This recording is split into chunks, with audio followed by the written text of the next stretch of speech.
Olá, seja muito bem-vinda, muito bem-vindo ao podcast Age Free Roads. Este é o segundo episódio da microsérie O que se transformou em mim a partir da convivência com o Doc, uma série em 4 partes que eu, Fábio Betti, conduzo ao lado de Arthur Asnis, sobre o legado vivo do biólogo chileno Humberto Maturana, uma homenagem que resolvemos fazer nos 5 anos após a sua partida. No primeiro episódio, Arthur e eu mergulhamos nas nossas próprias memórias, as histórias, as risadas, os silêncios. Agora a roda cresce. Hoje recebemos 2 colegas do mestrado em Biologia Cultural que fizemos no Chile, sob a condução de Humberto Maturana e Ximena Dávila. Como nós, esses colegas viveram de perto a experiência de estudar com o Doc e saíram transformados de maneiras que só quem passou por isso consegue dimensionar. Como no episódio anterior, lembramos, essa série nasce também de um tempo de luto e de honra.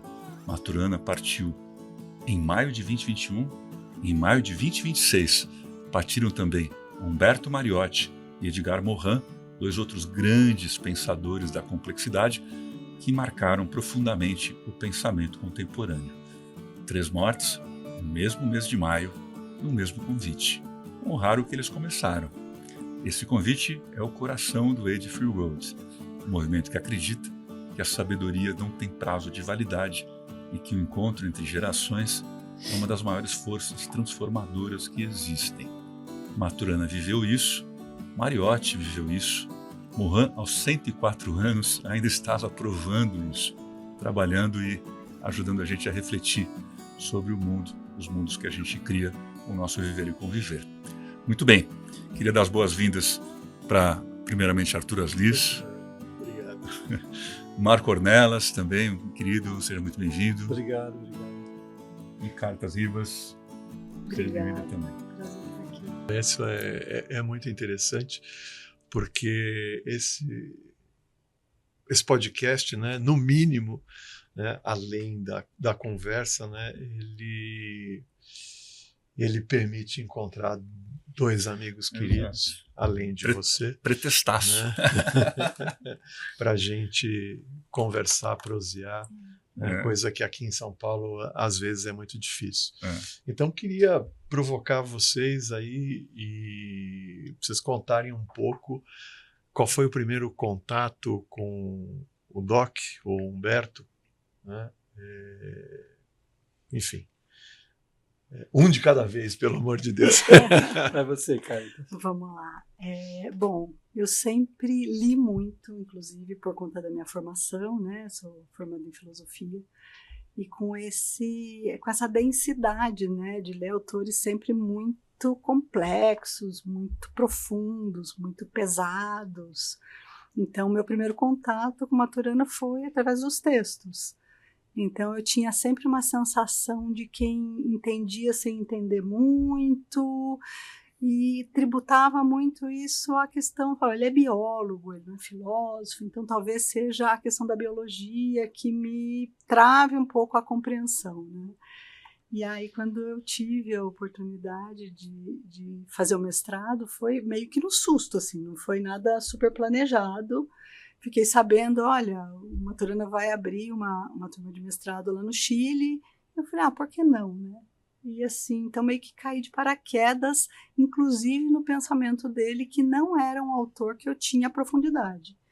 Então, assim, eu fui conhecer melhor mesmo na convivência com ele lá no Chile, que foi a melhor forma de conhecer, na verdade, né? O conhecer mesmo, assim, né? Nessa convivência. E você, Marco? Eu fui apresentado ao Doc, ao Maturana, pelo Arthur, né? Não me lembro exatamente o ano, mas eu acho que foi em janeiro ou fevereiro do ano que a gente fez o mestrado, né? 2013. O Arthur fez um encontro, acho que de 1 ou 2 dias. Acho que foram 2 dias. Foram 2 dias, num lugar maravilhoso, ali na Chácara Flora. E aí ele convidou um monte de pessoas, tinha empresas, etc. E ele fez um workshop lá de 2 dias. E eu nunca, diferente da Caritas, eu não tinha lido nada, né? Assim, eu diria, não conhecia Maturana. E aqueles 2 dias com ele, com a Ximena ali, foi amor à primeira vista, assim, foi amor à primeira vista. Ele era uma pessoa muito generosa, muito calma, muito tranquila, em compartilhar o conhecimento, enfim. Então, eu achei muito gostoso aquele encontro, né?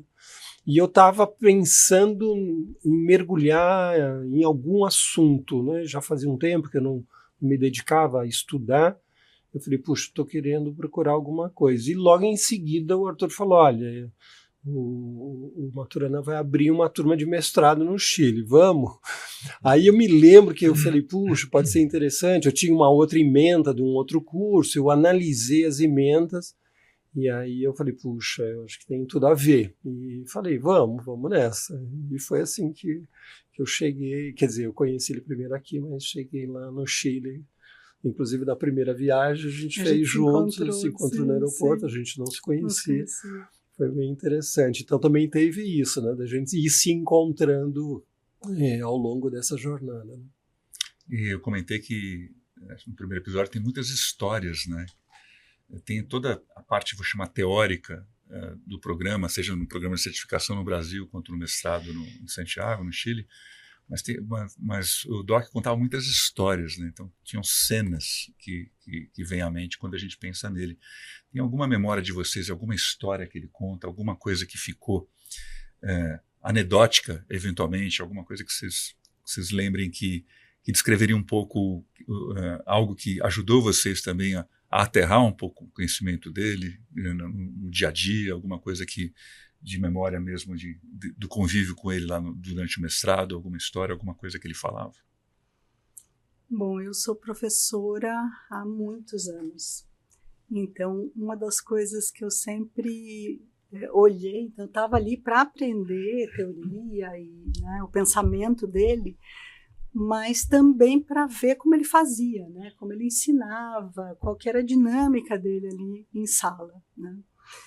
E aí eu me lembro que nós éramos em aproximadamente 50 pessoas no início do mestrado, e 50 é muita gente numa sala, né? Então ele sentava, e isso para mim assim, é uma cena muito marcante, assim, dele sentar, aquele silêncio, todo mundo meio reverente, né? E aí ele olhava e dizia, uma perguntinha, por favor. Né? Então ele não começava a falar antes que alguém fizesse uma primeira pergunta. E aí alguém fazia uma primeira pergunta que nem sempre tinha a ver com a minha expectativa do que iriam perguntar numa sala de mestrado para um grande cientista.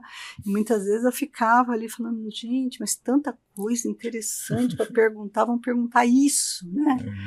E para mim, assim, a forma como ele começava a responder, e ele levava a sério todas as perguntas, e ele se dedicava a uma resposta, e num determinado momento ele falava o que ele queria falar no sentido de temas, e ele ficava 2 horas falando, e no final ele olhava para quem perguntou e disse, eu te respondi.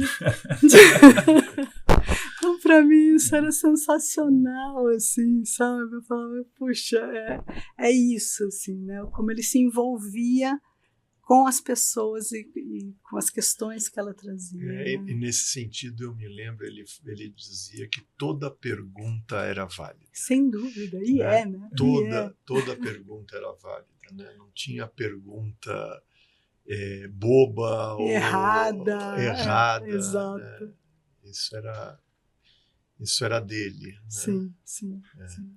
Em São Paulo, inclusive, na certificação, eu lembro que nas primeiras, a gente ficava uma semana, parecido com o que aconteceu no mestrado do Chile, a gente ficava uma semana, né, indo e vindo no hotel, mas o dia todo.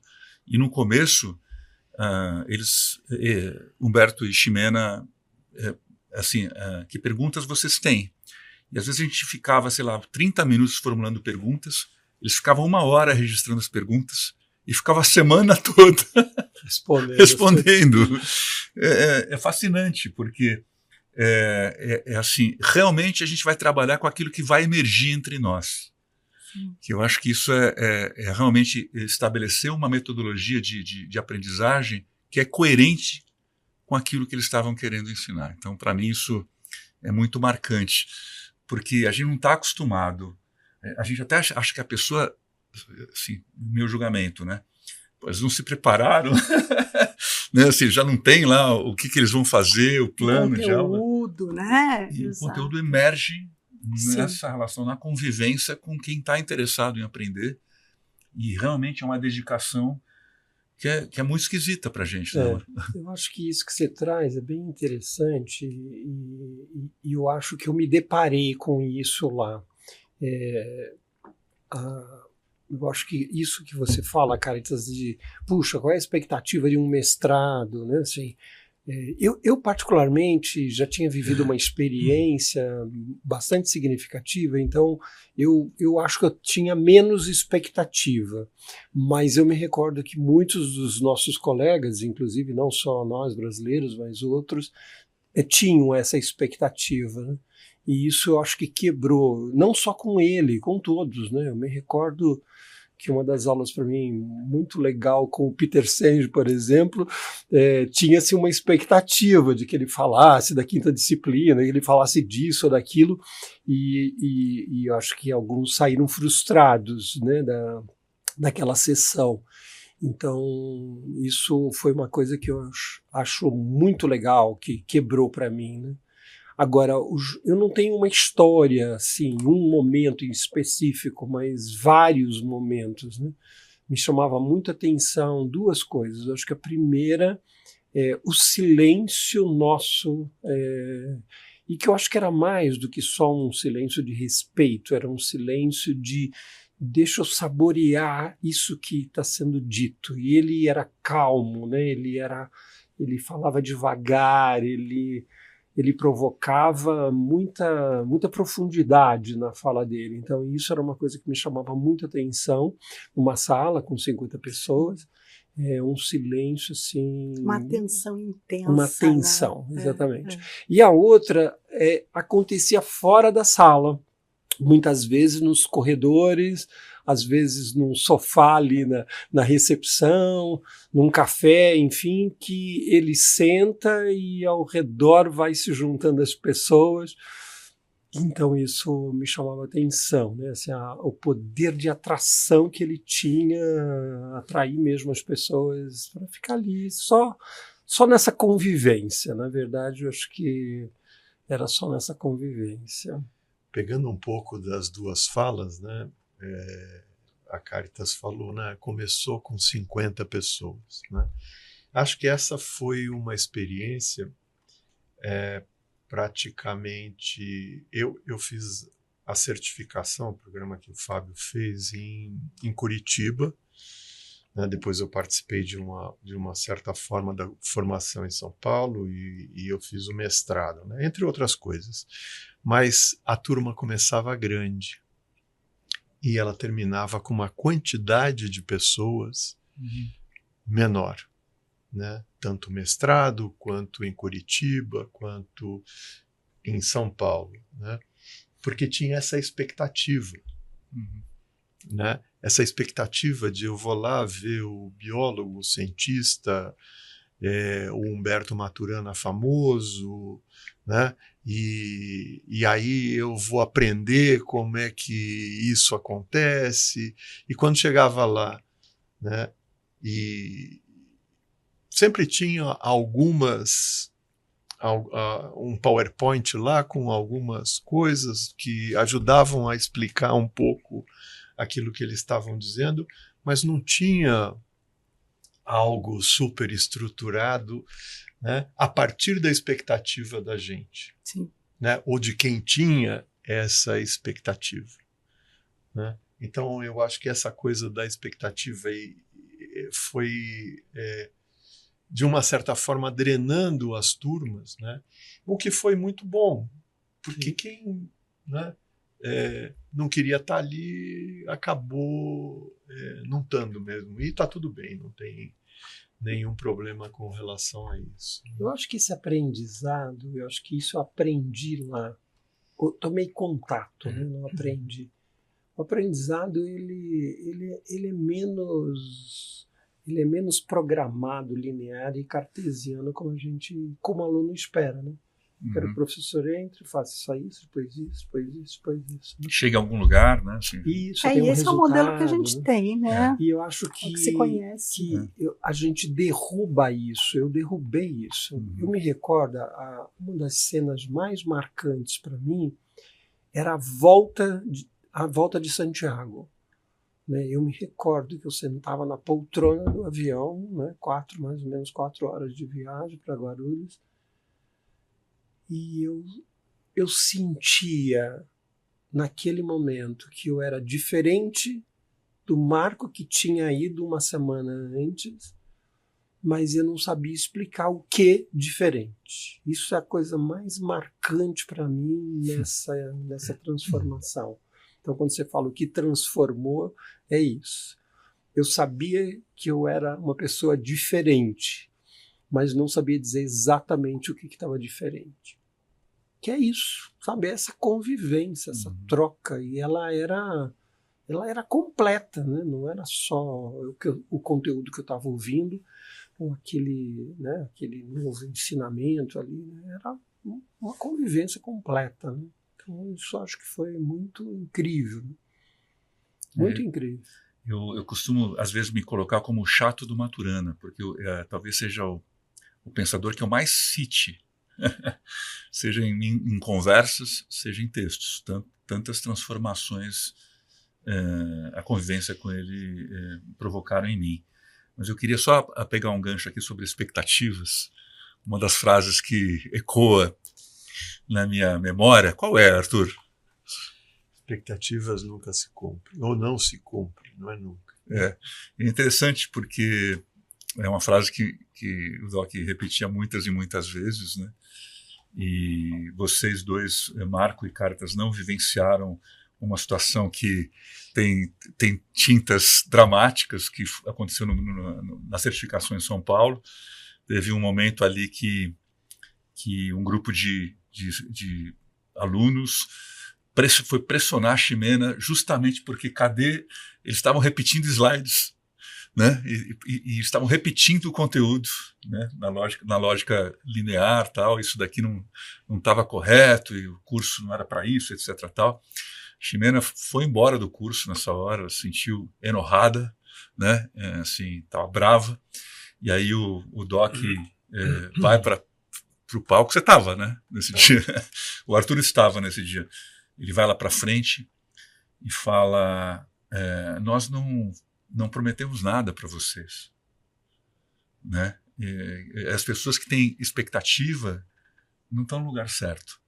E ele falava, só que ele falava assim, não era bonitinho, né? Não, nesse dia ele ficou... Canarinho pistola.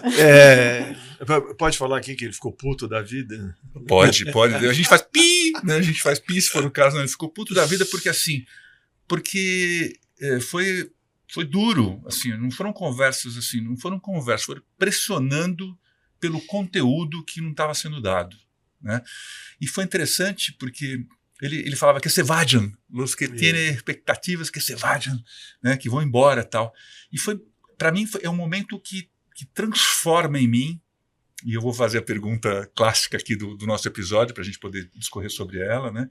É o momento que se transforma em mim a relação com o mestre, né? Porque sem perceber, eu fui aprendendo durante a certificação em São Paulo, eu estava diante de alguém muito importante, né? Um Edgar Morin também, né? Respeitando ali e tal, né? Assim, uma pessoa muito importante que uma vez por ano lá se reunia com o Dalai Lama para bater papo, trocar ideias sobre o mundo e tal. Não era uma pessoa, entre aspas, comum, né? E naquele dia, né, no budismo tem um ensinamento que fala assim: para você viver o Buda, você tem que matar o Buda, né? Naquele dia que eu vi o Maturana enojado, né, com raiva, canarinho pistola, puto, falei, nossa, eu gosto mais ainda dessa pessoa. né? E aquele momento foi um momento de extrema... me falta a palavra aqui. Carinhosidade, né, com a Ximena. Isso. Né? Uhum. Porque ela se sente, na minha perspectiva, óbvio, né, ela se sente maltratada de alguma forma, né, pela conversa que se colocou ali, né, pela cobrança. E aí ela não voltou para depois do intervalo e tal. Isso aconteceu num hotel em São Paulo e ela foi para o quarto, né, e ele voltou. Né? Então, generosidade, né? Eu acho que essa fala dele, né, é de uma generosidade e de um respeito à Ximena d'Ávila, né, muito interessante. Né? Talvez uma outra pessoa tentasse colocar panos quentes ou contornar e tal, e ele não. E ele foi Humberto Maturana, que era a única coisa que, na minha percepção, ele sabia ser, né? Humberto Maturana. E a pergunta é o que se transformou em cada um de vocês nessa convivência com ele, né? Eu dei só eu trouxe um turning point aqui, um ponto de mutação na minha relação com ele que aconteceu em São Paulo, quando eu presenciei aquilo. Eu até escrevi, né, sobre isso na época. Eu falei, nossa, isso daqui muda muito a minha relação com ele. É um ser humano também, que eu posso alcançar sendo um ser humano, né, com todo respeito e tudo mais. Mas o que você sente que se transformou em vocês, na forma de ver o mundo, na forma de se relacionar com outras pessoas, na convivência com o Doc? Acho que do ponto de vista conceitual, né, visão de mundo, vários aspectos eu poderia aqui estar destacando. Né?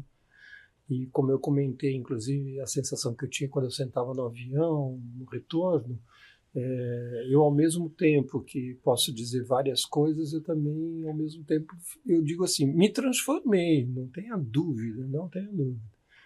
Eu acho que muitas pessoas passaram na minha vida e me causaram impacto, mas o impacto que o Maturana teve foi muito grande. Né? E é uma coisa assim meio mágica, sabe? Porque é muito interessante. Naquela ocasião, né, 2014 em particular, não foi em 13, em 14, quando eu comecei a me preparar para fazer o que eu ia estudar com mais profundidade, né, e pesquisar, é muito interessante, né, porque eu comecei um projeto de pesquisa que eu me recordo que quando eu apresentei para ele e para o Gabriel, acho que era o Gabriel, outro orientador. Gabriel Acosta. Não era Gabriel Acosta? Acho que é isso mesmo. E eu me recordo que tanto ele quanto o Gabriel voltaram para mim com uma afirmação: olha, Marco, o que você está fazendo já é uma intervenção, maravilhoso, legal. E de fato, quando eu vim para o Brasil, comecei a fazer as entrevistas, puxa, foi uma coisa maravilhosa. Então, eu adorei o estudo que eu fiz, adorei o produto que isso gerou, os insights que eu tive, um livro, né? O livro que eu escrevi. Um livro e uma abordagem da sua uma abordagem, desde então, né? Quer dizer, é de lá que eu começo a falar de design organizacional. Então, assim, eu não posso nunca esquecer disso, né? Foi ali dentro, né? É claro, com os ensinamentos dele, né, assim, inclusive o referencial teórico eu uso vários autores, mas eu trouxe a evolução psíquica da humanidade, enfim, e assim, transformou, né? Assim, então, eu hoje posso ter garantida que tem muito a ver com esses ensinamentos todos, né? Assim, e ele começa assim, até é legal, já que você citou o Morin, ele começa com o Morin, isso lá na universidade. Eu me lembro que eu li um livro de Edgar Morin e eu fiquei apaixonado, né? Assim, e aí, em seguida, né, assim, na sequência, e tem o Mariotti na minha vida e o Maturana. Né, assim, então, essas são as transformações, assim, uma outra visão de mundo, de entender as coisas. Você, querida? Acho que também muita coisa se transformou. Acho que... Você homenageou ele no seu espaço. Sem dúvida. Então, acho que é legal contar essa história também. Pois né? Então, tenho tentado manter essa memória viva e uma das coisas que também, desde que eu estudei com ele, né, foi tentar facilitar a compreensão do pensamento dele. Então, muita gente às vezes se queixa, né? É muito difícil de ler Maturana, né? Então, eu me dediquei muito a facilitar essa compreensão, ou seja, fazer uma antessala para que as pessoas possam ler de uma forma mais segura, né? Porque ele escreve muito da forma como ele fala. Né? Então, assim, a gente poder facilitar algumas coisas para as pessoas entrarem um pouco mais confortáveis, até pelo meu próprio desconforto quando eu tive contato pelas primeiras vezes com os textos. Né? Então, você entende as palavras, mas não entende o que aquilo está querendo dizer, e principalmente a profundidade, né, do que foi escrito ali, a profundidade do que aquele pensamento leva a gente a produzir depois. Né?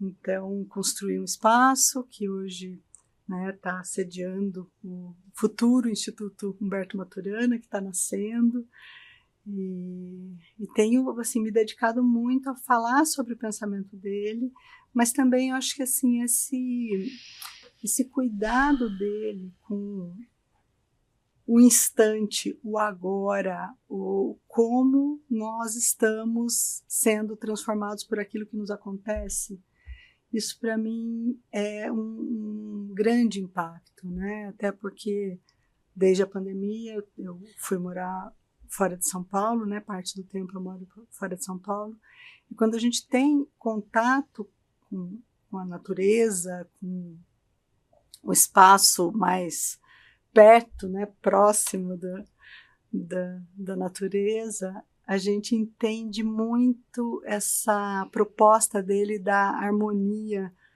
da antroposfera com a biosfera, né? Ou seja, do humano com aquilo que o cerca. Então, acho que essa coerência que a fala dele me propiciou, assim, sabe? Me impactou muito.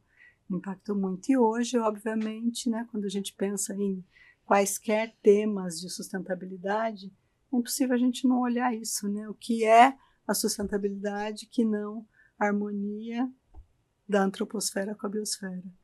Né? Então, como é que a gente pode minimamente tentar promover, preservar, regenerar essa harmonia, né? Do humano com o humano e do humano com o não humano, né? Então, isso para mim foi muito marcante. Assim, eu acho que eu consigo sustentar esse modo de viver fora de São Paulo muito por conta dele, assim, sabe? De olhar o quanto essa biosfera ela é importante na nossa vida, na nossa existência, na nossa humanidade, né? Esse contato. Então, para mim é um tema muito caro, assim. E aí, Arthur Asnis? Não, me veio à cabeça agora uma lembrança, eu vou desviar completamente do tema, né? E tá bom demais.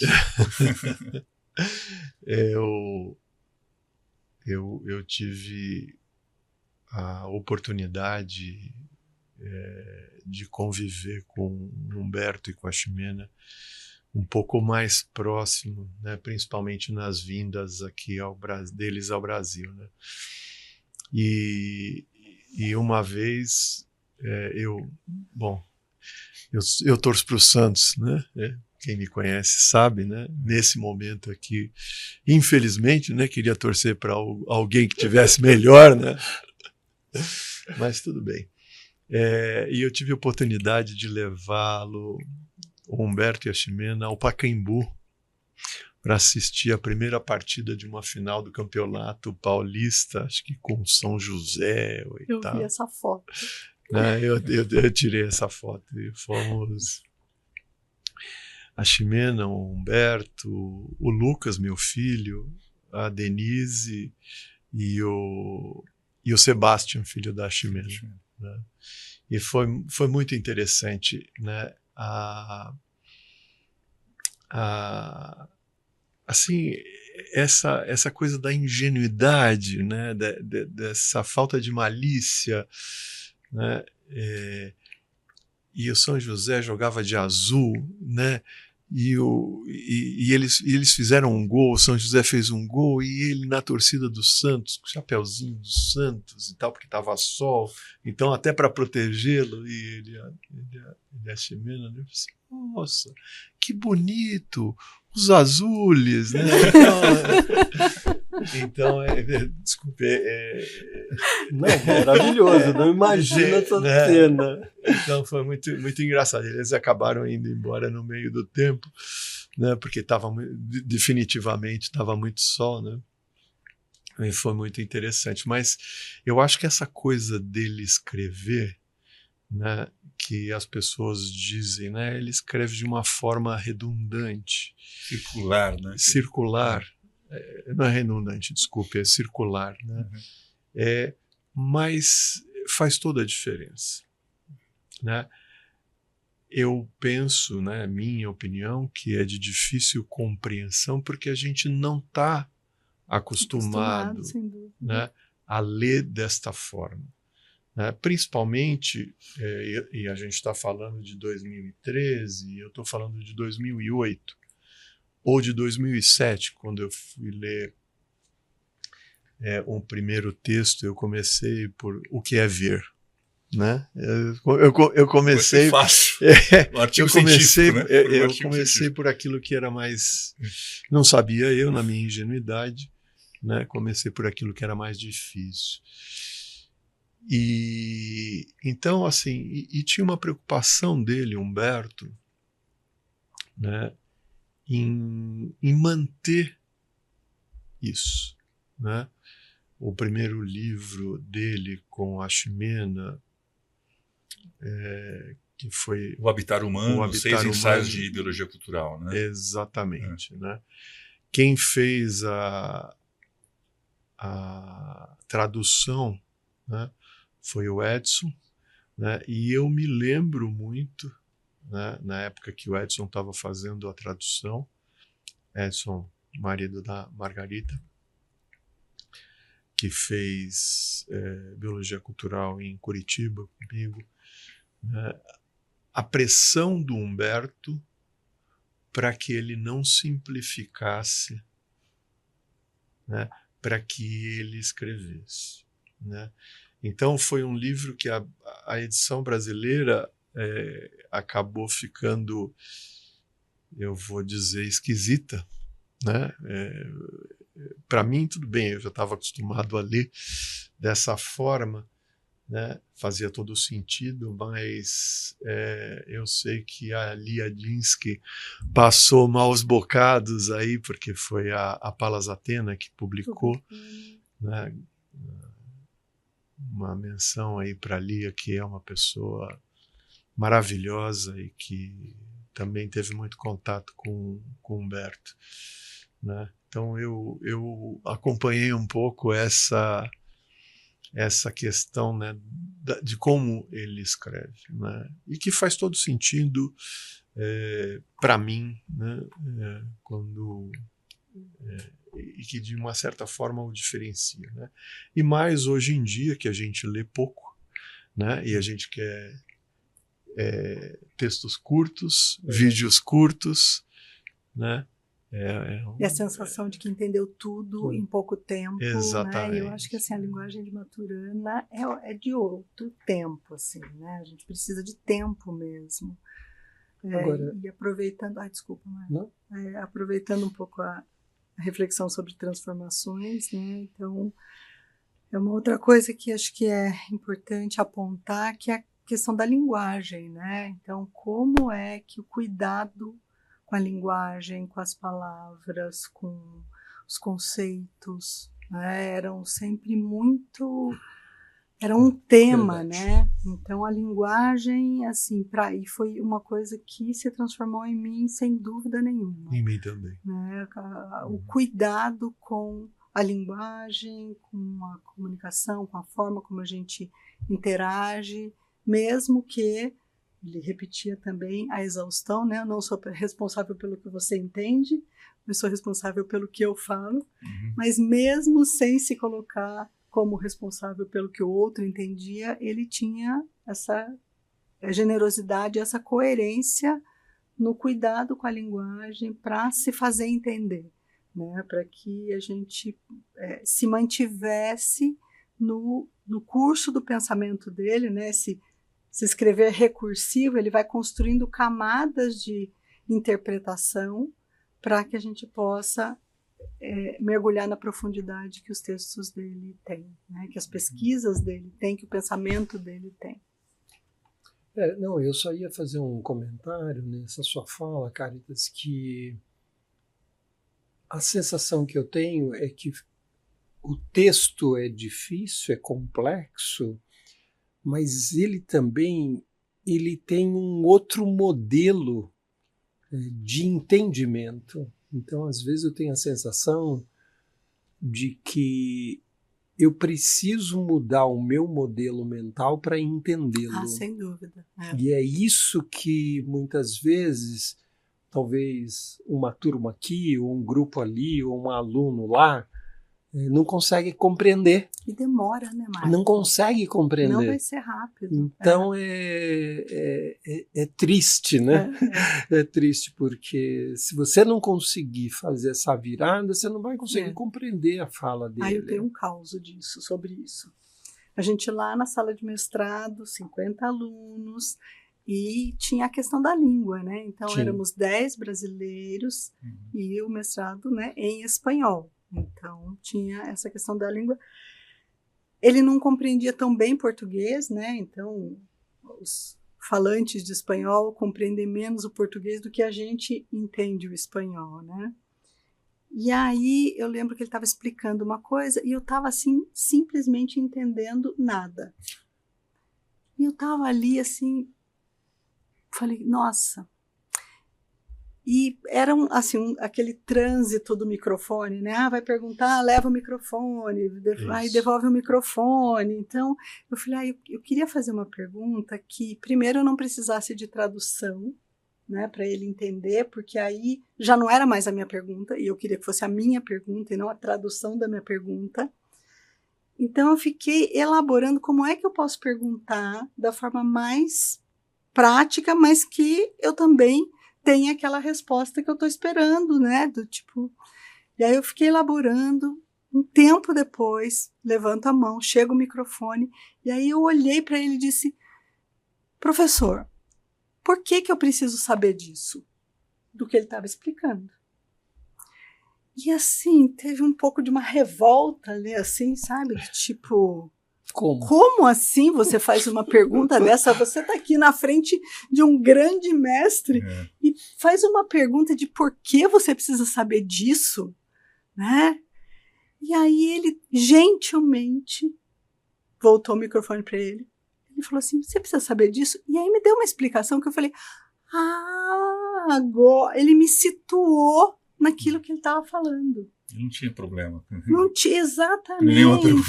Exatamente. Não e não foi uma pergunta que quisesse ofender. É que eu queria ser cirúrgica, assim, rápida. E com essa pergunta, ele me entendeu rapidamente, né? Então, eu falei, não vou fazer nenhuma introdução, não. Sabe, você está falando disso por quê? Né? Nesse contexto nosso de mestrado.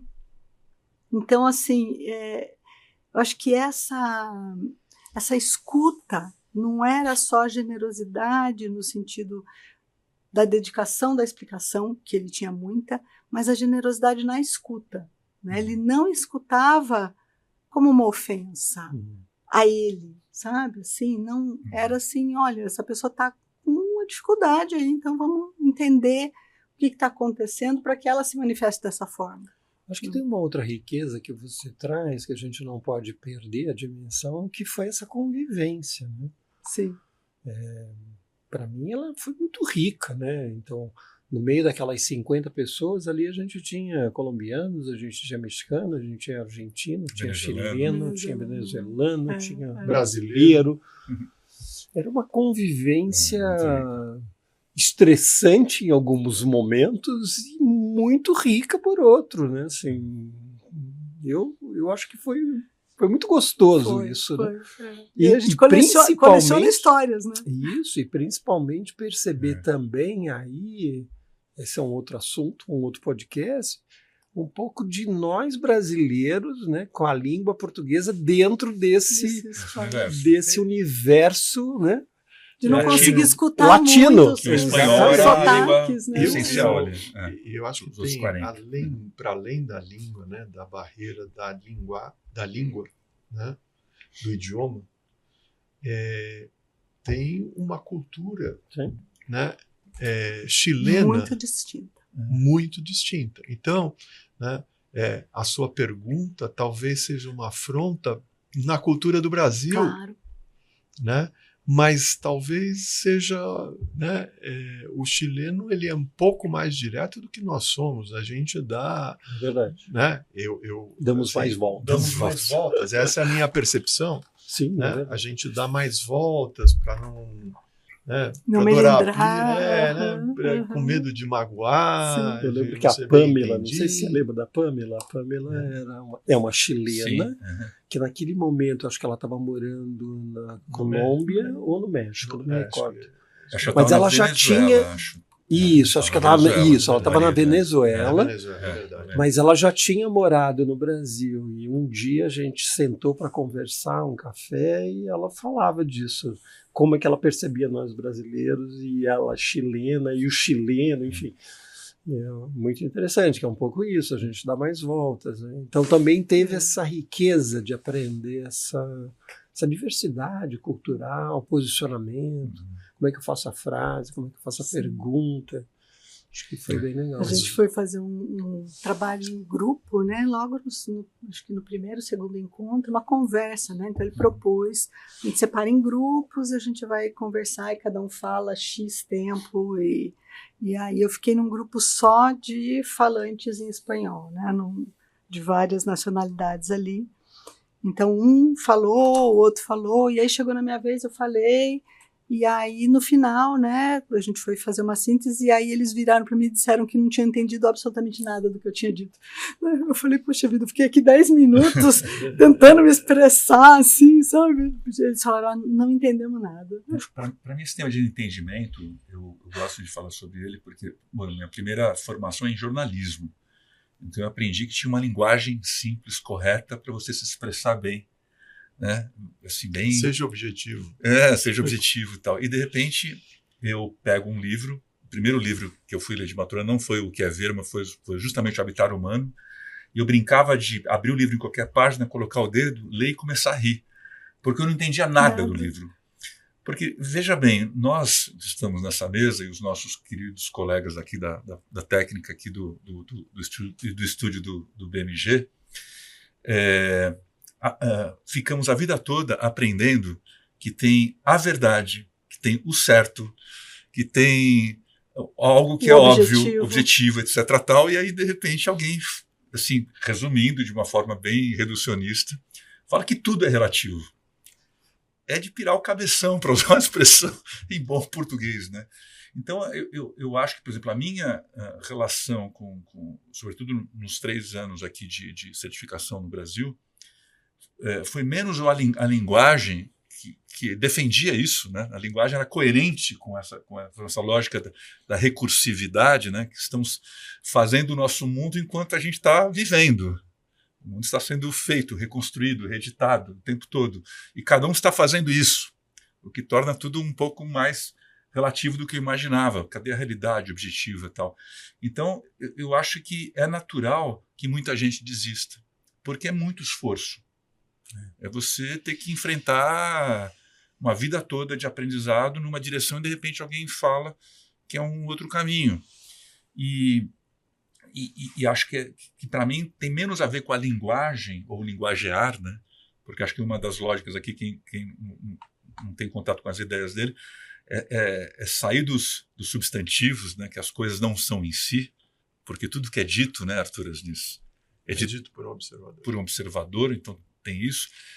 Então, não é só negar a forma como ele expressava isso, é negar a própria ideia dessa relatividade, né, dessa subjetividade ou dessa transsubjetividade ou transobjetividade, né? A gente vai construindo a realidade, né, combinando, né, que isso aqui é uma mesa, mas se eu subir na mesa para consertar a lâmpada, eu lembro sempre dessa história, vai ser uma escada, acho que ele contava isso em São Paulo.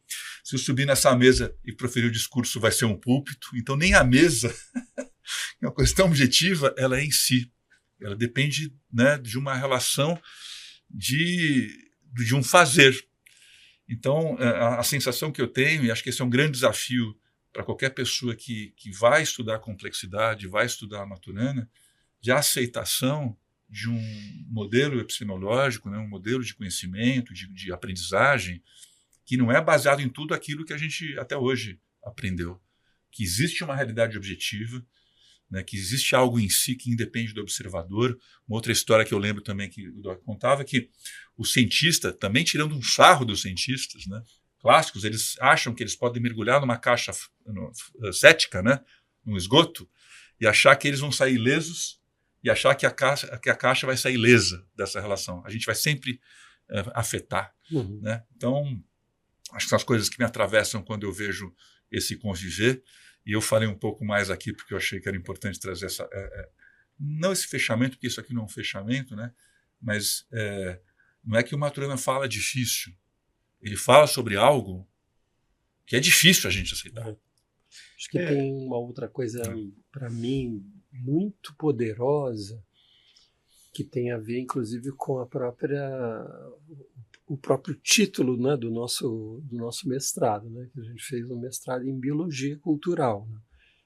E acho que foi no primeiro encontro, né, assim, eu, né, tive um baita do insight lá, né, assim, que foi olhar essas duas dimensões mais separadas, né? Porque em alguns momentos a gente mistura, né? A gente traz o que é desse aprendido, dessas interações, dessa cultura, e imaginar que isso é do humano, né? E eu acho que isso foi muito, para mim, poderosíssimo.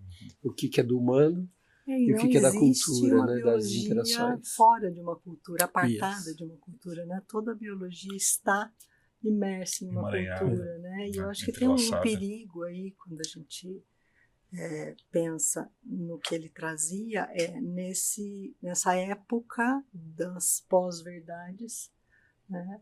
A gente pensar o que é a realidade contextual.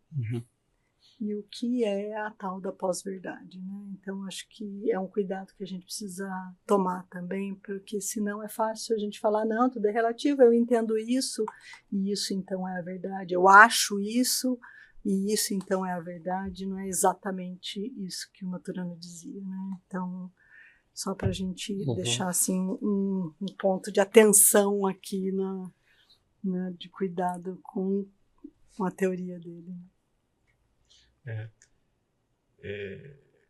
E acho que isso ele e a Ximena traziam, né? Que eles inoculavam o vírus, né, da reflexão na gente, né? E que a gente perdia a inocência, né?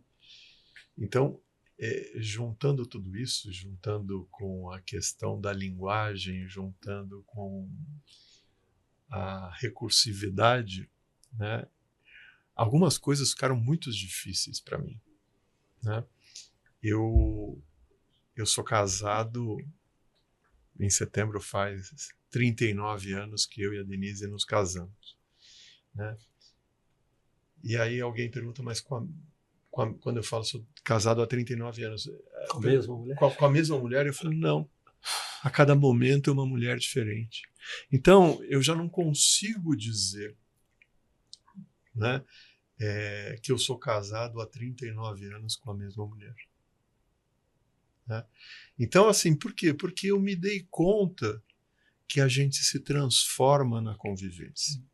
O tempo todo. O tempo todo, que é o aprender, né? É o processo, é um processo, aprender é um processo. Se eu quiser ensinar alguém, pode ser que alguém aprenda ou não, né? Mas aprender é um processo e todo mundo aprende a partir das suas experiências e se transforma a partir delas, né? Então, isso para mim, toda vez que eu vou fazer um texto ou que eu vou escrever alguma coisa simples, eu olho para as palavras que eu estou colocando e pergunto por que aquela palavra está ali. Isso é uma desgraça. Mas eu não consigo mais me desprender disso. Você perdeu a inocência. Eu perdi a inocência. Né? Isso é horrível no dia a dia. Isso é horrível no dia a dia. Né? Mas eu perdi a inocência. Né? Então, às vezes, eu pego um e-mail que alguém escreveu que quer mandar para não sei quem e falo assim, mas para que você colocou essa... Não, porque é uma alegria imensa. Que alegria que não é imensa? Que amor que não é verdadeiro? Né? Então, essa foi a desgraça, né? que aconteceu comigo no encontro com Humberto Ximena.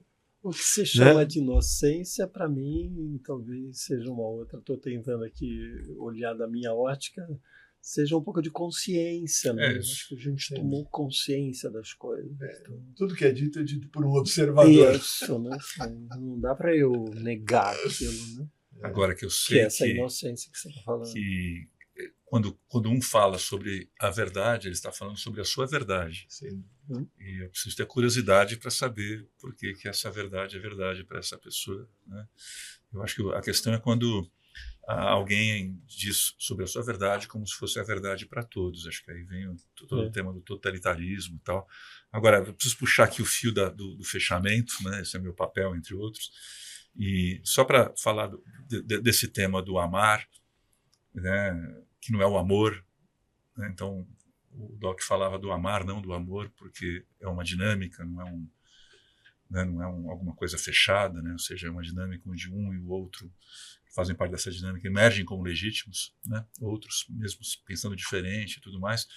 Tem uma historinha que ele contava sempre, que ele encontrava uma amiga dele de muitos anos, já, amiga antiga, e que eles ensinavam uma coisa que era assim, ela falava para ele, Humberto, que bom que a gente se conhece há tanto tempo. Ele falava, não quero conhecê-la nunca para amá-la sempre. Adoro essa frase, né? Eu estou sempre conhecendo. Eu nunca vou terminar de conhecer de verdade. Eu não conheço você, porque na hora que eu acho que eu conheço algo, eu transformo aquilo num objeto. Interessante. Né? Então, essa é uma história que ele contava aqui em São Paulo, que me recordo muito. E a pergunta para a gente fechar aqui, eu já trouxe a minha.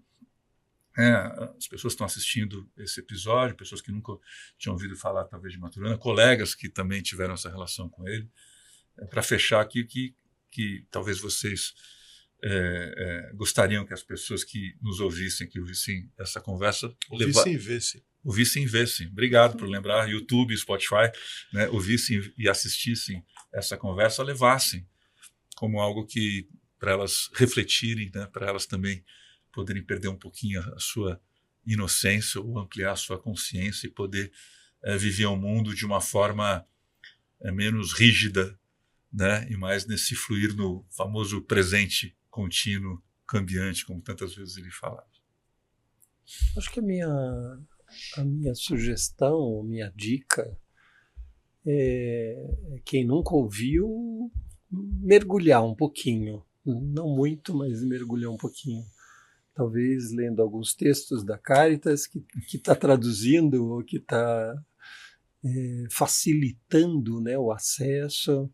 Acho que tem alguns vídeos legais para assistir, porque tem uma coisa muito gostosa nessa convivência, né, que me transformou um pouco a figura. Né, assim, eu não me canso de olhar para essa foto e lembrar dele, assim, sabe? Essa coisa generosa, essa coisa calma, essa coisa tranquila, mas ao mesmo tempo muito profunda, né? Assim, eu lembro que os primeiros encontros, acho que o primeiro, o segundo, eu temia me aproximar, sabe?